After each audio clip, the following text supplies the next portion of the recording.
सोनी की शादी fighter pilot captain Sudhir के साथ हुई थी। शादी के 1 साल बाद ही कैप्टन सुधीर शहीद हो गए थे। पति की मौत के बाद सोनी ससुराल में एकदम अकेली पड़ गई थी। सास और ननद का व्यवहार दुश्मन से कम ना था। हाथों में झोला लिए सोनी सब्जी मंडी में सब्जियां खरीद रही थी। भैया, यह लौकी कैसे दी? बहन जी, लौकी तो 70 रुपए किलो है। और बैंगन? बैंगन जो है 80 रुपए किलो। भैया, सब्जी तो बहुत महंगी बता रहे हो, थोड़ा ठीक ठीक दाम लगा लो। बाकी जगह पर तो यह सब्जियां 40 रुपए किलो मिल रही है। तो वहीं से ले लो बहन जी, यहाँ क्यों आई हो? सब्जी वाले की बातें सुनकर सोनी परेशान हो गई, क्योंकि बाकी दुकानों पर सब्जियां सस्ती तो मिल रही थी, लेकिन वह ताजी नहीं थी। सोनी की सास ने 40 रुपए किलो के हिसाब से सब्जी लाने के लिए उसे पैसे दिए थे। वो उसे 1 रुपया फालतू सोनी को नहीं देती थी।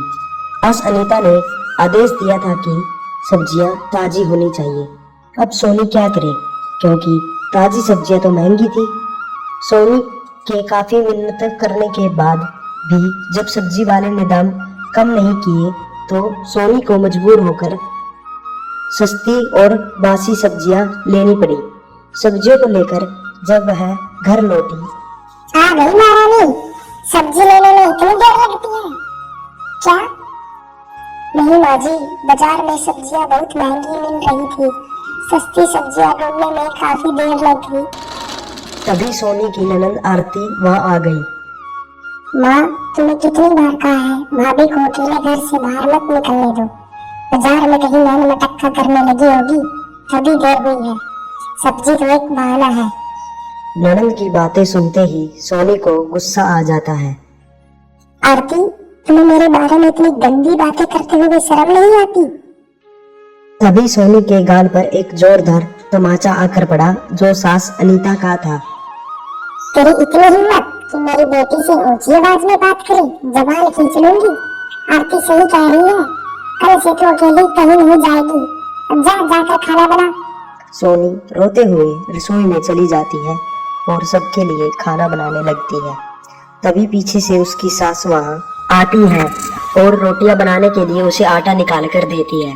सोनी को गिन कर रोटियां बनानी होती थी। घर के सभी सदस्यों के लिए 4-4 रोटियां और सोनी के लिए सिर्फ 1 रोटी। खाना बनाकर सोनी सबके लिए खाना लगाती है।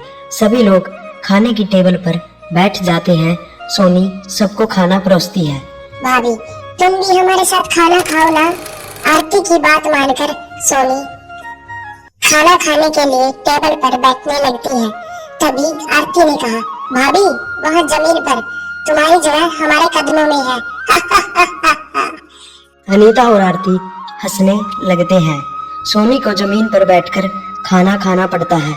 उसे पता था, उसने अगर अनीता और आरती की बात नहीं मानी तो इसके लिए उसे भारी कीमत चुकानी पड़ जाएगी।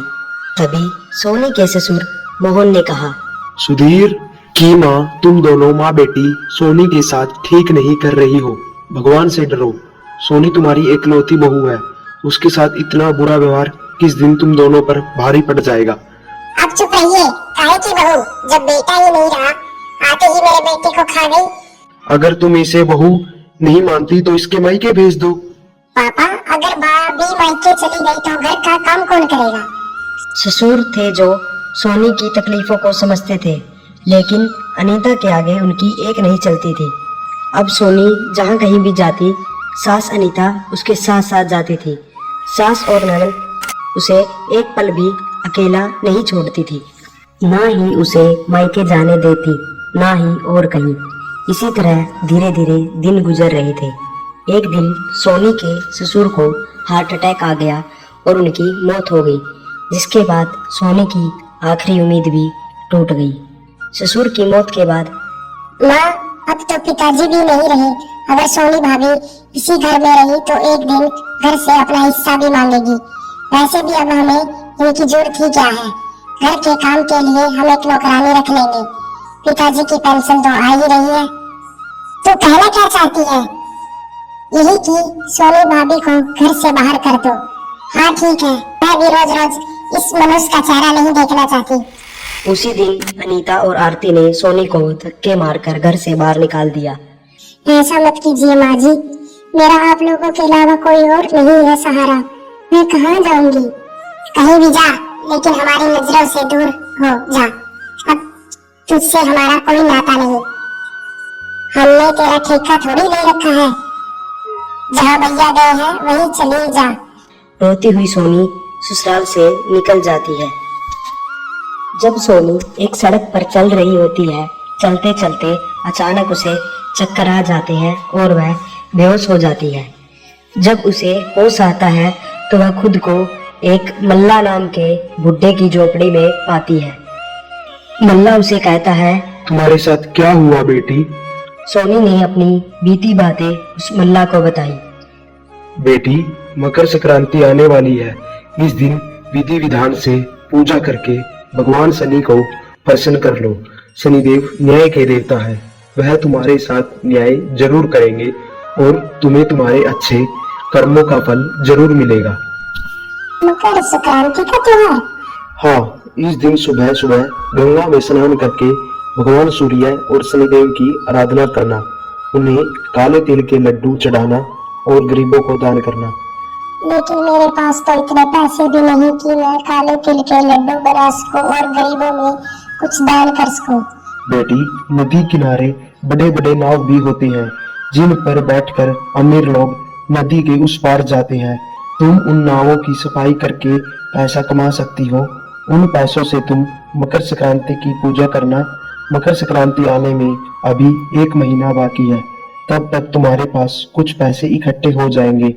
तब तक तुम मेरी झोपड़ी को अपना घर समझकर यहीं रहो, ठीक है? दूसरे दिन मल्ला सोनी को नदी के किनारे ले जाता है और नाव के सफाई का काम दिला देता है। सोनी नावों की सफाई का काम करने लगती है। एक नाव की सफाई करके उसे महज 10 रुपए मिलते थे, लेकिन सोनी काफी मेहनती थी। वह रोज 10 से 15 नाव की सफाई करके 100 से 150 रुपए कमा लेती थी। 1 महीने तक यही काम करके सोनी लगभग 4000 रुपए कमा लेती थी। 1 महीना बीत चुका था और अगले दिन मकर संक्रांति का त्योहार था। सोनी ने बाजार से गुड़ और काले तिल खरीदे और घर जाकर उसने काले तिल के लड्डू बनाए। दूसरे दिन मकर संक्रांति थी। सुबह 5 बजे उठकर सोनी गंगा नदी के किनारे गई। वह अपने साथ काले तिल के लड्डू भी ले गई थी, जहां उसने गंगा में स्नान किया और सूर्यदेव और शनिदेव की पूजा की। उसके बाद उसने गंगा के किनारे बैठे गरीबों को काले तिल के लड्डू और कुछ रुपए बांटे। साथ ही सोनी ने कुछ काले कंबल भी खरीदे। वह कंबल उसने गरीबों में बांट दिए। कंबल बांटते हुए सोनी जब आखिरी भिखारी के पास पहुंची तो उसने सोनी से कहा, सोनी, तुम्हारा दिल बहुत अमीर है। तुमने भले ही थोड़े से पैसे कमाए, लेकिन उसे भी गरीबों की भलाई में खर्च कर दिए। तुम्हें तुम्हारे अच्छे कर्मों का उचित परिणाम मिलेगा। बाबा, आपको मेरा नाम कैसे पता चला? मैं तो सब कुछ जानता हूँ। यह भी जानता हूँ कि इस समय तुम्हारी सास की जान खतरे में है। तुम जल्दी अपने ससुराल जाओ। इतना सुनते ही सोनी दौड़ी दौड़ी अपने ससुराल जाती है। वहां जाकर उसने देखा, बुढ़िया, सोनी भाभी को भी मैंने घर से बाहर निकलवाया और अब तेरी बारी। जल्दी से विदा हो जा और उसके बाद इस घर पर मेरा अधिकार होगा। अनीता आरती की कैद से खुद को छुड़ाने की कोशिश कर रही थी, लेकिन छुड़ा नहीं पा रही थी। तभी सोनी ने पुलिस को फोन कर दिया और लपक कर आरती के पास गई। उसने आरती की पकड़ से अनीता को छुड़ा लिया और आरती को एक थप्पड़ मारा। आरती ने सोचा नहीं था कि सोनी इस तरह वहाँ अचानक आ जाएगी। अच्छा हुआ तू भी आ गई। आज तेरा भी किस्सा खत्म कर दूंगी। किस्सा तो तेरा खत्म होगा। उसी समय वहाँ पुलिस पहुँच जाती है। पुलिस आरती को गिरफ्तार कर लेती है।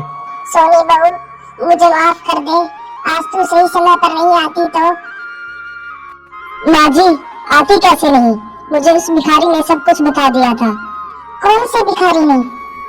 सोनी अनीता को बताती है कि वह मकर संक्रांति की पूजा करने के लिए गंगा नदी में स्नान करने गई थी और दान करने के दौरान एक भिखारी ने उसे सारी सच्चाई बताई।